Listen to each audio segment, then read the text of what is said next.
Hola, ¿qué tal? Bienvenidos a este nuevo video podcast de Agencia Ocote. Me llamo Mariana Farfán y estoy con Mayeli Sánchez. Es un gusto. Un gusto también. Con nosotros vamos a estar hablando un poquito sobre cuidados digitales y pues me emociona bastante que la tengamos aquí. Mayeli Sánchez es directora de Técnicas Rudas, una organización dedicada a tecnología y derechos humanos con enfoque de género.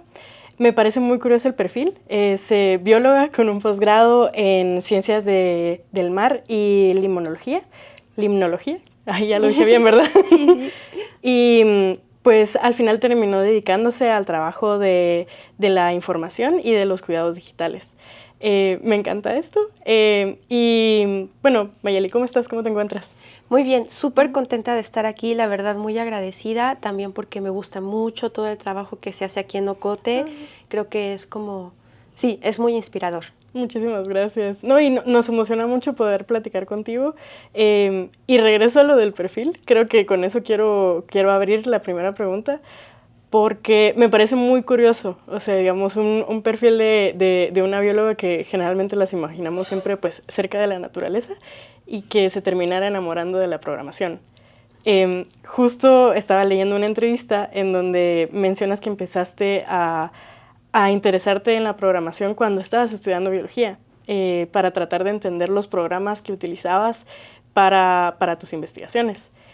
¿Cómo es vivir entre estas dos realidades de ser bióloga, porque nunca dejaste de serlo, y también ser una experta en cuidados digitales? Creo que a veces me cuesta trabajo explicarlo porque para la gente tal vez puede sonar como súper raro, como mi camino que ha sido como muy imbrincado y así, pero que para mí en mi mente era como totalmente lógico, ¿no? Como que una cosa me llevaba a la otra. Creo que cuando estudié biología y cuando estaba en la parte de la ciencia, para mí era muy importante pensar en la contribución que podría hacer la ciencia a la sociedad. Entonces, tal vez de forma como muy inocente al principio, pensaba que estudiando una carrera científica podía contribuir a los grandes problemas del mundo. Y bueno, conforme fui avanzando en la carrera me fui dando cuenta que los grandes problemas del mundo estaban también dentro de la ciencia, ¿no? Porque claro, al final, al igual que todas las creaciones, igual que en la tecnología, tenemos un mundo capitalista, patriarcal y colonialista. Y estas cosas están presentes en mucho de lo que construimos, ¿no? Desde esos lugares. Entonces, pues el primer aspecto con el que me encuentro dentro de la ciencia tiene que ver con el patriarcado, ¿no? Es una ciencia en la cual las mujeres tenemos cabida solo en la medida en la cual podamos adaptarnos a estos estereotipos más masculinos. Y no digo que todas las científicas lo hagan para nada, creo que siempre hay resistencias, hay cosas súper creativas y bonitas, pero siento que hay por allí una exigencia sobre nosotras, ¿no? Entonces, por ejemplo, yo me acuerdo que mis exámenes de posgrado a veces eran muy duros y yo no entendía por qué, ¿no? Y creo que tiene que ver con estos aspectos del género. Pero además una de las cosas que te dicen en ciencia siempre es que es imparcial, ¿no? Entonces la ciencia es imparcial y como es imparcial, entonces en realidad no tendría que diferenciar entre estas cosas y lo que contaría sería realmente como la información que tú vas obteniendo. Entonces en algún momento cuando estaba estudiando el posgrado, empecé a preguntarme, como habían muchos programas diferentes y muchos de ellos eran privativos, eran muy costosos utilizarlos. Entonces, ¿qué alternativas podías tener como estudiante? Y bueno, tú sabes que en países como el nuestro, la curiosidad de ahí ha hecho hacer posible que se usen algunos programas, pero al final no es la solución, porque de alguna forma tal vez te estás saltando alguna cosa, pero no estás logrando cambiarla. Los programas siguen costando lo que está costando y los estudiantes, las estudiantes, los estudiantes no pueden tener acceso. Entonces empecé a ver ahí que existía el software libre. Y no sola, porque además es como muy bonito que existe una comunidad latinoamericana ligada al software libre como muy fuerte. Y desde ahí empecé a ver que habían muchos programas que podían servir para la ciencia y que pertenecían al software libre. Y ahí nada más como un paréntesis, porque actualmente hay mucha gente que piensa que es código abierto. Y el código abierto es diferente que el software libre. El software libre se caracteriza por 4 cualidades. Una es que tú puedes leer el código. No importa si lo entiendes. Lo que importa es que tienes la posibilidad de leerlo. Tienes la posibilidad de modificarlo. tienes la posibilidad de compartirlo con modificaciones y tienes la posibilidad de compartirlo con cualquier fin. Mientras que el código abierto lo único que te asegura es que puedes leerlo. Entonces es como una pequeña diferencia, pero al final resulta grande, ¿no? Así que bueno, empecé a ver el código, empecé a ver que había cosas y empecé a darme cuenta que a veces habían pequeñas variaciones en los resultados. Y a lo mejor era como la fórmula más sencilla del mundo, hacer un proceso matemático muy simple. Pero yo no entendía por qué, si estaba haciendo el mismo proceso con los mismos datos, el resultado me daba ligeramente distinto. Entonces empecé a clavarme en el software y empecé a preguntarle a mis profesores como, ¿por qué nos está dando un resultado distinto? Y nadie me respondía nada. Y yo decía, pero, o sea, si estamos haciendo ciencia, si se supone que esto es exacto, como debería darme un resultado exacto, ¿no? Y ahí empecé como a cuestionarme la parte del software. Pero por otro lado, en realidad, pues también me estaba cuestionando en el fondo la importancia de la ciencia para realmente poder incidir en nuestra sociedad. Entonces, en mi caso, estaba trabajando con ecología acuática y recuerdo algún congreso a nivel local en el cual una de las preguntas que yo le hacía a mis profesores era que ante este problema tan grave que tenemos de agua, ¿qué podíamos hacer? Y entonces la perspectiva de algunos de estos profesores, no digo todos, pero de algunos, y siento que un poco a veces es como una perspectiva imperante, es que podíamos esperar. Porque cuando la gente se diera cuenta que teníamos graves problemas, nos iban a buscar. Y nosotros íbamos a tener ya las soluciones ahí. Y yo decía, pero ¿cuántos años van a pasar antes de que esto ocurra? Y por otro lado, habían otros problemas sociales que me causaban mucha angustia. De hecho, en ese momento también estaba muy fuerte como ahora todo el tema que hay en Gaza. Y me parecía como una realidad esquizofrénica, ¿no? Como ir escuchando las noticias en el camino sobre algo tan cruento, tan injusto, y llegar al laboratorio y que solo pones tu música y cuentas bichos. Entonces como que no podía con esa realidad, ¿no? Y bueno, finalmente eso marcó una ruptura con ese espacio, con los espacios universitarios que sigo extrañando profundamente. Yo muchas veces digo que soy una homeless de la ciencia, porque como que fui expulsada de un lugar porque no pude seguir ahí, sigo amando a la ciencia, pero no encontraba en ese momento forma de que mi espíritu sobreviviera en ese espacio, ¿no? Y entonces empecé a encontrar estos otros espacios dentro del software libre, que también tienen sus conflictos, porque al final, pues, el patriarcado. Entonces, pues, también tienen sus conflictos, pero tal vez yo también ya había entendido que eso era algo con lo cual íbamos a tener que luchar, ¿no? Incluso con nuestras propias amistades. Entonces, bueno, pues ya estaba tal vez más preparada para los espacios, pero también siento que había un poco más de posibilidad de cuestionarnos, y entonces ahí empecé a trabajar con seguridad digital, con todo lo que es software libre, y la seguridad digital llegó porque hay en estos espacios de software libre, algunas veces son un poquito más, ¿cómo decirlo? Como todavía muy ligado a los espacios menos políticos. Entonces, por ejemplo, se hacen festivales de software libre dentro de universidades para aprender a usarlo y tal, pero hay espacios muy, muy políticos. Y en el caso mexicano había un evento que es el Hack Meeting. El Hack Meeting es un evento que se hace en diferentes partes del mundo, en donde hackers y hacktivistas se juntan para pensar en tecnologías, pero también muchas veces de problemas sociales. Y recuerdo claramente en México un hack meeting en el cual estábamos reunidos en asamblea, porque son espacios asamblearios, y una de las preguntas que nos hacíamos era sobre el contexto. O sea, como estamos viendo una realidad en donde en México la criminalidad, las desapariciones, la violencia está aumentando, ¿qué papel queremos jugar nosotros en este espacio, en este México que se estaba volviendo algo sumamente doloroso? Y ahí fue cuando varios de nosotros decíamos, pues seguridad digital, porque para nosotros era como, claro, los luchadores, las defensoras, los periodistas, les periodistas necesitan seguridad digital, entonces hay que hacerlo. Y de allí que varios de nosotros nos volcamos en ese proceso de empezar a aprender y a formarnos más en seguridad digital, pero en mi caso particular, una de las cosas que para mí eran importantes era entender el contexto en el que las personas hacían su trabajo. Porque si no, como a veces, ¿sabes? Como veíamos soluciones que vienen del norte global y que de repente le dices a una persona, es que para el problema que tú tienes necesitas esta herramienta. Y luego la persona se intenta instalar la herramienta y pues no funciona en su celular porque su celular tiene una capacidad muy pequeña o la red va muy lenta y total, que siempre teníamos problemas. Así que lo que hice fue con otro compi, nos fuimos a hacer un viaje visitando movimientos sociales por una parte del territorio de México bastante amplia, entonces sí tuvimos oportunidad de ir viendo en sus territorios, haciendo los talleres y dándonos cuenta pues cuál era, o al menos como teniendo una pincelada de cuáles eran estas realidades, ¿no? Y de ahí que cambió mucho mi perspectiva. Y el otro gran cambio fue cuando me empecé a encontrar con toda la comunidad de compas, de compañeras, de compañeres que están en este mundo y que se cuestionaba no solamente el tema de la seguridad digital, sino también en el discurso mismo de la seguridad, en las formas en las que estamos haciendo las cosas. Y allí creo que en América Latina en particular surge esta perspectiva de los cuidados digitales, que es dejemos de hablar de seguridad y empecemos a hablar del cuidado. Okay. Justo en relación a esto, ¿para ti qué es el cuidado digital y cómo se diferencian estos cuidados con las mujeres que están en estos espacios? Creo que la gran diferencia con la seguridad digital es que la seguridad digital está acotada justo a estos mecanismos de protección, ¿no? Como, ¿qué haces ante algún tipo de amenaza?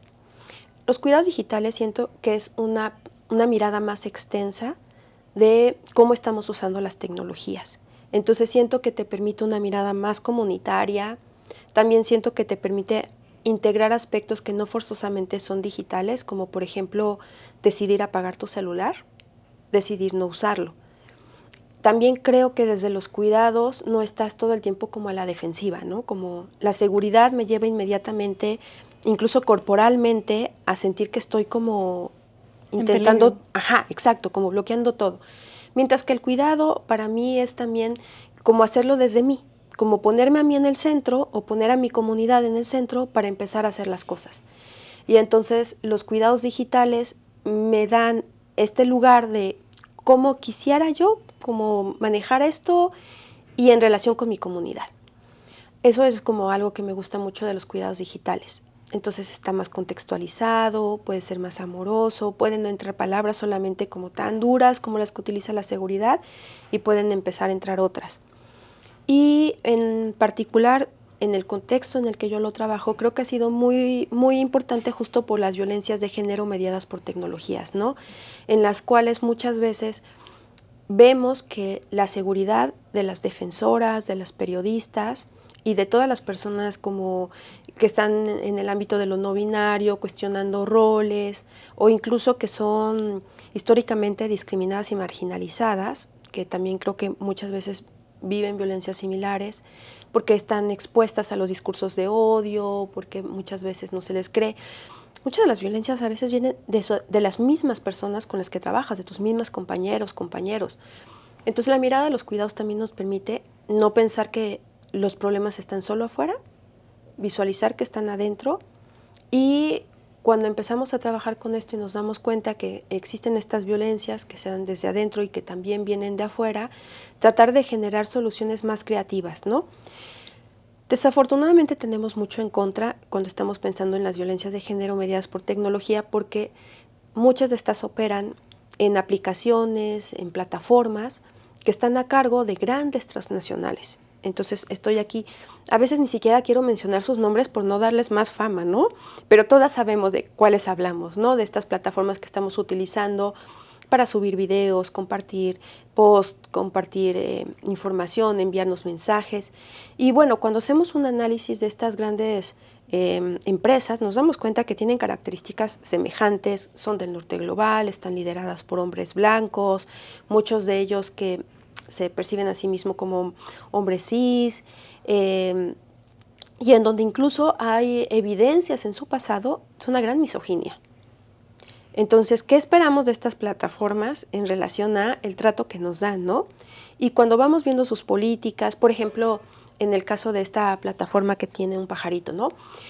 Cuando lo tenía. Cuando lo tenía, exacto. Hicieron una investigación para ver en países en donde los políticos usan mucho estas plataformas, qué pasaba con su algoritmo. Y se dieron cuenta que en 5 países en donde es muy usado, el algoritmo favorecía los discursos de derecha. Pero ellos decían que no tenían idea de por qué pasaba esto. Y bueno, al final los algoritmos no se crean solos, ¿no? Los algoritmos son creados por personas. A mí nos parece que existe un sesgo grande de estas personas, de tal forma que al final termine expresándose en que se potencia el discurso de derecha. Y así como se potencia este discurso de derecha, podemos entender entonces por qué se alimentan de esto que es el odio, por qué se alimentan de la polarización. Interesante. Ahora, hablando un poco también sobre las violencias de género. México cuenta con esta ley Olimpia, ¿no? Para tipificar y sancionar la violencia digital también. Pero siendo realistas en cuanto al contexto, sí ha funcionado la ley Olimpia. Si me pudieras dar tal vez algún ejemplo de positivo que haya sucedido ya. Mira, no recuerdo del todo, pero creo que fueron las compañeras de Luchadoras, que es una colectiva preciosa de México, que hicieron una investigación. Pido disculpas, ahorita no recuerdo exactamente si fueron ellas, así que capaz que si me equivoco de estudio, le pido disculpas a quien sea la autoría, pero hasta donde recuerdo fueron ellas que hicieron un estudio y se dieron cuenta, el estudio fue hace como 3, 4 años creo, que no había una sola persona condenada por esta ley. Entonces, en principio, bueno, no es como tal una ley, fueron unas modificaciones que se hicieron a la legislación para empezar a poder problematizar y tipificar y empezar a trabajar en torno a, en el ambiente legislativo, estas violencias mediadas por tecnología. Sin embargo, su aplicación es muy difícil. ¿Por qué? Porque la aplicación depende no solamente, o sea, depende de que lo tengas bien tipificado, de que tengas fiscalías especializadas o fiscalías en general que entienden bien el problema, pero como todo esto también opera en plataformas que no tienen, sobre las cuales México no tiene jurisdicción, muchas veces los servidores o las compañías están fuera del país, depende también de que estas compañías respondan al sistema judicial mexicano. Entonces, en la práctica lo que ocurre, por ejemplo, es que muchas veces los casos más comunes son que se encuentran que se comparten imágenes de forma no consentida, ¿no? Imágenes que muchas veces son desnudos, pero podrían ser otro tipo de imágenes. Y cuando se intenta buscar a la persona responsable le puede decir como que le robaron el teléfono o no se puede, o sea, el problema es que al final no se puede, es difícil comprobar que salió de ese dispositivo. Y existen como algunas herramientas tecnológicas que te podrían ayudar, pero comúnmente, por ejemplo, cuando tú tomas una foto, en la foto quedan evidencias de con qué dispositivo lo tomaste. Y depende de cómo lo estés tomando, podrían llegar incluso latitud y longitud y cosas así. Y cuando tú compartes este archivo, hay parte de esta información que se transfiere y también se transfiere información de desde qué lugar la estás compartiendo. En conjunto, toda esta información podría ayudar a decir, bueno, sí, salió desde este lugar. Pero hay algunas herramientas que te ayudan a ofuscar esto. Entonces, si es una persona con que sepa un poquito de tecnología, es fácil eliminar toda esta información. Y por otro lado, las plataformas, cuando reciben esta información, la eliminan para el público. Así que si tú descargas una foto que alguien compartió, no vas a encontrar esto. Pero la plataforma sí sabe. Entonces, tú necesitas que la plataforma comparta esta información. Existen algunas herramientas, algunos software que en principio tendrían que ser vendidos solo con fines legítimos para poderes judiciales que están acreditados para utilizarlos, que podrían ayudar a verificar estas cosas. En la práctica no se utilizan con estos fines, muchas veces se utilizan por el contrario para atacar a personas defensoras, las plataformas no entregan muchas veces este tipo de información, pero a veces ni las mismas policías cibernéticas quieren pedir esta información. Entonces, en realidad, en la práctica resulta en un desastre porque las personas son revictimizadas en todo ese sistema. Entonces, es muy frustrante cuando se intenta asumir esa vía legal y darnos cuenta que al final no derive nada. Y se te pueden ir años y años y años y las fotos siguen siendo compartidas. Y entonces siento que al final del día el problema de fondo no se está atacando. Porque el problema de fondo tiene que ver con esta cultura que está no solamente que está consumiendo este tipo de imágenes, sino que además fomenta que existan. Y que todo el trabajo con jóvenes, con juventudes para esto, como no existe. Y es un problema gravísimo. Por ejemplo, se sabe que hay muchísimos grupos en Telegram de personas que se comparten fotos. Hubo un caso en México de unos estudiantes de una escuela de medicina, en una universidad pública, que tenían un grupo de Telegram en el cual el objetivo era compartirse fotos de sus compañeras de escuela. Y el objetivo no solamente era compartir las fotos de ellas, sino que además en estas fotos se viera sus rostros. Y se compartieron muchas fotos. Y se me hace como una cosa tan perversa, y como me pregunto, estos jóvenes que compartían estas imágenes, ¿cómo llegaron ahí? Uh-huh. Y bueno, recientemente en el caso mexicano también, pero en otras partes del mundo se están dando ya ataques que vienen derivados de todos estos espacios digitales que generan violencia. Entonces, bueno, en resumen, las leyes nos quedan cortas, las plataformas no nos quieren ayudar, no tienen políticas que permitan una buena respuesta a estas situaciones, y las respuestas que están empezando a dar van mucho más encaminadas a restringir, a vigilar, a cosas que al final pueden ser usadas en contra de personas defensoras en vez de ayudar. Y las mujeres, las personas que viven estas violencias, siguen estando muy vulnerables, siguen como pasando problemas incluso de depresión o cosas como mucho más fuertes, y no se está trabajando con un enfoque que permita atacar el problema de fondo, porque si lo atacáramos de fondo, compartir estas imágenes no debería ser un problema. Podríamos saber que existe el consentimiento informado, podemos saber que entonces podemos confiar en la otra persona y no tener estos problemas. Esa es una lección aprendida, y entiendo yo que entonces es más un cambio social el camino al que se dirige, o cuál sería el camino.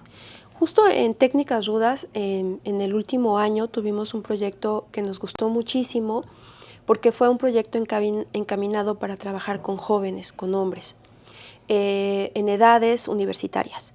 Y era un reto para nosotras, porque casi siempre nuestro trabajo está enfocado con mujeres o con disidencias. Entonces, ahí el equipo de Técnicas Rudas, sobre todo nuestros compañeros, también tuvieron que dar un paso adelante, como para reflexionarse, para pensar también cómo podemos hacer esto de forma que no sea adultocéntrica. Y el pretexto es un trabajo que hizo una organización que se llama Magenta, y que fue la que abrió la convocatoria, que se llama el Manual del Buen Sexteador. Y este manual es muy bonito porque no se trata de cómo puedes hacer buen sexting, es como las buenas prácticas cuando lo vas a hacer. Y bueno, la principal buena práctica tiene que ver con el consentimiento, que parece algo obvio, pero que en realidad a la hora de practicarlo no lo es. Entonces, una de las cosas que nos dimos cuenta es que muchas veces las juventudes consideran que una vez que compartes algo que digitalmente, ya no es privado. Asumen que el compartirlo, así sea en un chat uno a uno, es público. Y entonces los screenshots de las conversaciones, el compartir pantallas, lo ven aceptable. Porque en el momento en que tú accediste a esa conversación, en el momento que tú enviaste ese mensaje, diste por sentado que no era privado. Y eso se me hizo como una cosa muy fuerte, porque yo sentía que cuando uno tiene un acuerdo de palabras sobre no compartir algo, no importa si es digital o presencial, no lo compartes. Y sí se me hacía como esta práctica de compartir las capturas de pantalla de una conversación, se me hace una práctica muy dura. Entonces ya cuando estábamos con ellos platicando, lo que nos decían es que uno, no había esa expectativa. Otra cosa que era como muy impresionante es que entre el consentimiento había una cosa previa que había que dialogar, que era la diferencia entre consentir, convencer o conquistar. Uh-huh. Porque muchas veces se pensaba que el consentimiento en realidad era algo que tú ganabas después de convencer o conquistar a alguien, que son palabras duras cuando las analizas, ¿no? Y para convencer a alguien entonces eran capaces de decir cualquier mentira. Entonces no, era como problematizar que no. Así que lo que aprendimos es que el trabajo al final también tuvo otros componentes, hubo una obra de teatro, hubo talleres de teatro comunitario, se hizo una campaña. Entonces, en general creemos que las juventudes están como muy abiertas y que a reflexionar y que solamente falta como hacer la pregunta, ¿sabes? Como sentarse y ponerse a platicar. Por otro lado, están siendo muy influidas por todo el patriarcado que hay, ¿no? En sus casas, en sus contextos, en las redes. Entonces, si no empezamos a atacar esto, la cosa va a seguir. Pero finalmente es como un trabajo muy hermoso y da mucha esperanza poder platicar con ellas, ellos, ellas y ver que las cosas podrían ser, que las relaciones que tenemos pueden ser distintas. Perfecto. Voy a regresar un poco también al espacio de las defensoras y de los periodistas. ¿Cuáles crees que son los mayores desafíos que tienen cuando tienen esta intersección entre tecnología y activismo, estas personas? Yo creo que son muchas, porque muchas veces pensamos en las periodistas y los periodistas que están como en las grandes ciudades, en los espacios en donde hay más movimiento, pero en realidad mucho del periodismo en nuestros países se hace en localidades. Y las personas de las localidades tienen muchos menos recursos, no tienen acceso a muchas formaciones. Entonces, por ejemplo, cosas que con las cuales te podrías ver beneficiado de la tecnología, como el periodismo de datos, como no tienen acceso, ¿sabes? No tienen acceso a formarse para poder hacer periodismo de datos. No tienen acceso a conocer otras plataformas y van haciendo con lo que pueden. Entonces, una de las primeras cosas que yo pensaría tiene que ver con el acceso. Y obviamente esto viene diferenciado también por cuestiones como el género, ¿no? Entonces, el acceso que pueda tener una compañera periodista mujer o una disidencia es totalmente distinto al que pueda tener comúnmente un compañero varón. Digo, las cosas no son blanco y negro, ¿verdad? Pero sí hay interseccionalidades que nos marcan los accesos. Por otra parte, también estás jugando, o sea, cuando eres una mujer o una disidencia y entras a las plataformas, estás jugando en un territorio que ya de entrada está trucado para que tú lo tengas más difícil, ¿no? Y entender eso y poder manejarlo cuesta. También creo que existe una exigencia sobre los y las periodistas, les periodistas, por parte de los medios y sobre todo los medios que están buscando ser mucho más parecidos a estos medios mainstream, los grandes medios de comunicación, para que utilicen las plataformas, para que todo sea real, para que todo sea rápido.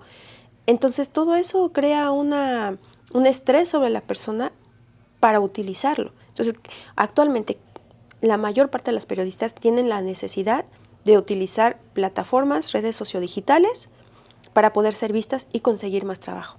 No solamente para posicionar sus puntos de vista o su trabajo. Entonces esto es algo que también hace que estén allí. Y luego estas plataformas han sido creadas para generar adicción. Entonces que termines además con una adicción a estar revisando tu teléfono y que esto, con todo lo que esto te conlleva, hemos tenido casos de periodistas que por el riesgo que tienen, lo recomendable es que, por ejemplo, no viajen con sus teléfonos. Pero no viajar con el teléfono les implica una carga emocional tremenda, tremenda. Y entonces ahí hay como una serie de procesos de negociación de la persona consigo misma para poder dejar las redes, dejar el teléfono y empezar otros procesos de cuidado. Entonces creo que ahí los retos son muchos y van desde recursos hasta el uso en el cual los gobiernos o crimen organizado o empresas están utilizando la tecnología en contra de. Ok, perfecto. Y ya para ir cerrando esta conversación que ha sido verdaderamente interesante y enriquecedora, ¿qué es algo que mínimo que todos deberíamos estar haciendo al movernos en estos espacios digitales, pero que notas que casi nunca vemos, que no tomamos en cuenta? Contraseñas.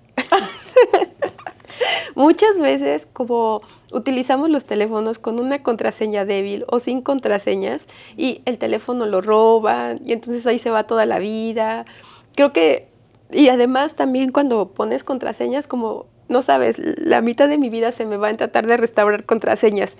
Entonces, sí, creo que una cosa como muy básica tiene que ver con las contraseñas, pero bueno, como a lo mejor pensándolo un poco como con más seriedad, tiene que ver con familiarizarnos con las tecnologías que usamos. O sea, la tecnología a nosotras nos llega como por obligación de uso muchas veces y no tenemos un tiempo como para entenderlas. Y mientras no las entendamos, vamos a sentirnos inseguras usándolas, pero no vamos a entender cómo podemos protegernos. Entonces, cuando ya entiendes cómo funciona, es mucho más fácil que incluso sin necesidad de que tengas las grandes herramientas o un especialista junto a ti, tú puedas empezar a tener mejor intuición para saber cómo cuidarte. Pero en realidad yo creo que los y las periodistas en América Latina tienen una intuición enorme, entonces me he encontrado todo tipo de estrategias que son muy funcionales y que no forzosamente pasan por lo digital. Ok, perfecto. Pues te agradezco mucho, Mayeli. Yo ya no tengo más preguntas, no sé si tú quisieras agregar algo más. No, solo como muchas gracias por la entrevista y estoy muy emocionada de estar acá. Ay, muchas gracias. Me paso a despedir aquí también. Este fue un video podcast que tuvimos con Mayeli Sánchez y pues los invitamos a que sigan revisando los contenidos en Agencia Ocote.